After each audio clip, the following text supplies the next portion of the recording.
Welcome back. Our chief foreign correspondent, Richard Engel, has covered a lot of stories in a lot of places, many of them dangerous, hazardous, never quite like this, however. Sunday marks the one-year anniversary of the earthquake that triggered the tsunami in Japan, which then led to the Fukushima nuclear disaster. To this day, that area, for good reason, is called the exclusion zone, and that's where Richard went. He found that time had stopped and life has yet to return as Japan deals with the fallout.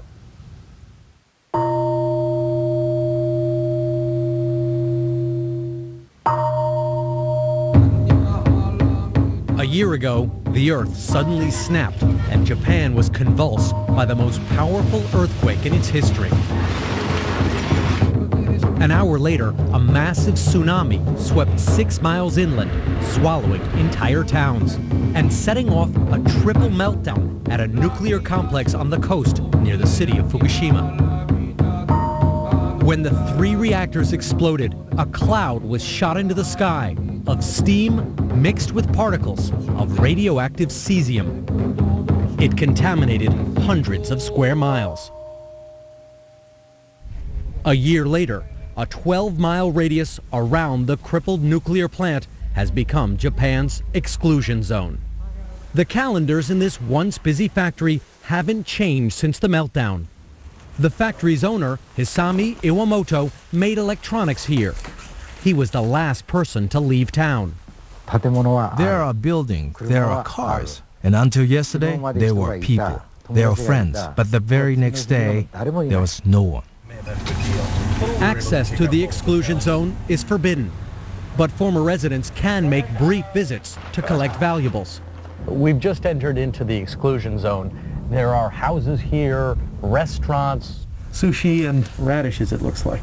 Schools, factories. This was a densely populated area, and now it's all empty. Nobody's here at all, and it's very eerie.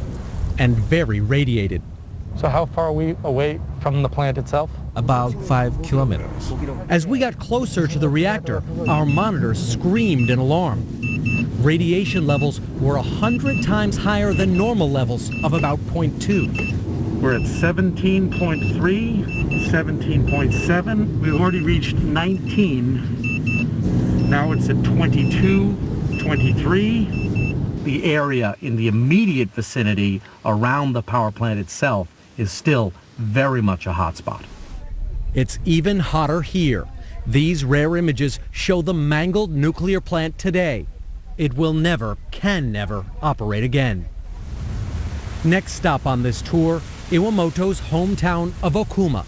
A year ago, population 10,000. Today, 0. This drugstore has been like this since the earthquake struck.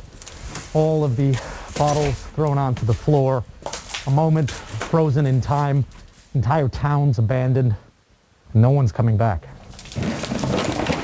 The only sign of life here, herds of feral cattle, abandoned by their owners. The bull in there, watch out.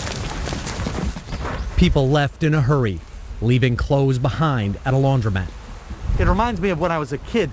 They used to show in school these day-after movies, what would happen in the event of a nuclear holocaust, how the world would become radiated.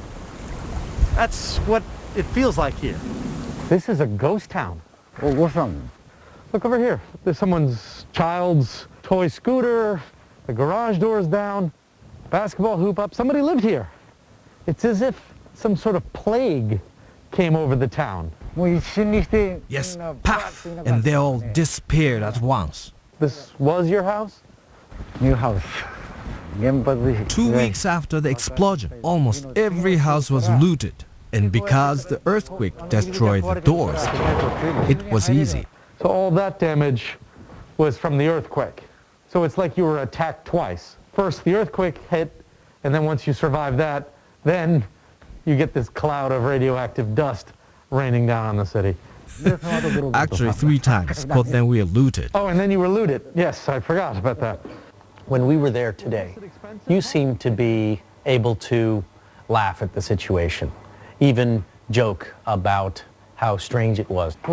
This was my office. This was your office? You still have your jackets and ties ready to go? How have you been able to retain a positive spirit throughout all of this. Since I can't return to the past, I think of what I can do next, and then I point myself in that direction. In my head, I'm only thinking about starting a new life, doing new work in a new land. What do you do with all of this area, miles and miles around the plant, that is useless, that is dangerous? Do you just write it off and forget it ever existed and never go back? They'll never get rid of the radiation, so they should completely seal this area off and dump all the contaminated material from the rest of the country here. You think the town should be sacrificed for the good of the other communities? That's right. In my mind, there's no more Okuma. This isn't just a ghost town, it's a town of death. Okuma may be lost, but Fukushima City, 40 miles away, was never evacuated. Yet it was contaminated. Wind carried the cesium here, and snow brought it down. Monk Koyuabe watched it fall. What happened to Fukushima when that snow filled with radioactive particles started falling on this city? We were suddenly faced with a new reality, where everything was contaminated by radiation, and a snow that would never melt began falling on us. The government is trying to clean up Fukushima, a city of 300,000.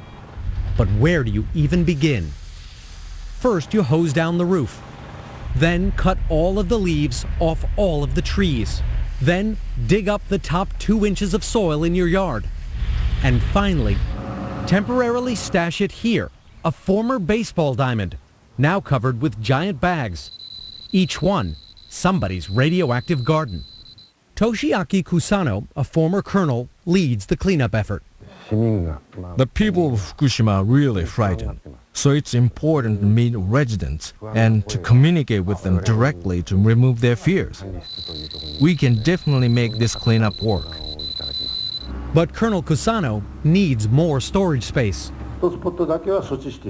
At a town hall meeting, he asks residents to let the city bury radiated soil in their own backyards. Okoye Suzuki doesn't let her daughter play in the backyard anymore. Our hotspots are over here. She has hotspots, places where radioactive particles have concentrated. This brick here, under this drainage pipe, it is a hot spot. It was higher before, but no matter what we do, that is as low as it goes. Like everything else in the neighborhood, the little schoolhouse where Suzuki's daughter goes was also covered by radiation. The teachers wrote a book about the meltdown, trying to explain it to the kids. Blast. That day, there was an explosion.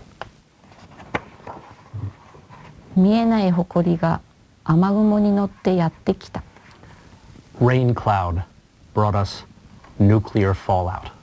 I see you're getting upset reading this book, thinking about all that's happened. This school that was so hopeful, work of hope, is closing down. Shodi is now 6. Have you noticed her change? Has her personality changed as a result of all of this? One by one, her friends have left. So I think she's feeling very lonely. Just thinking about it makes me cry. Because radiation is much more harmful for growing children, kids in Fukushima receive free body scans. The increased cancer risk may be small for adults, but it's 10 times higher for children. Monk Koyuabe is pitching in, clearing contaminated soil from roads near schools. This is a hot spot. We measured just across from an elementary school. He's even donated land above his temple to store the community's waste. If we don't take possession of the radioactive waste, we can't bring back the smiles of the people. The government says that your efforts, while appreciated, are illegal, that you are stockpiling, in effect, nuclear waste on your property.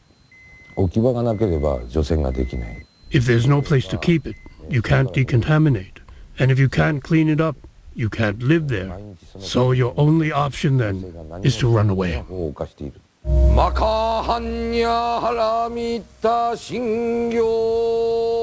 Run away, like they had to in Okuma, radiated for decades to come. The town that died